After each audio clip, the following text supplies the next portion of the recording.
మొన్న ఒకరింటికి వెళ్ళాను ప్రార్థన చేస్తాకి. ఆవిడ కూడా కోటి వెళ్ళి వచ్చిందంట. కోళ్ళు దువ్వేతనాయి ఆ పక్కన. దువ్వేతబడి ఈవిడ అంటది, శ్రో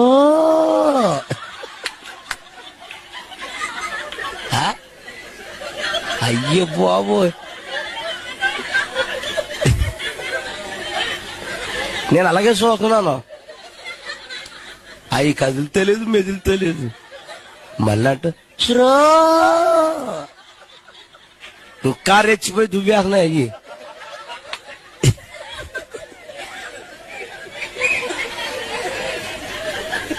అప్పుడు స్లో అంటే వెళ్తాయి. అప్పుడు నేను లేచి ఏటది స్లో, ఏ స్లో ఏంటి అన్నాను.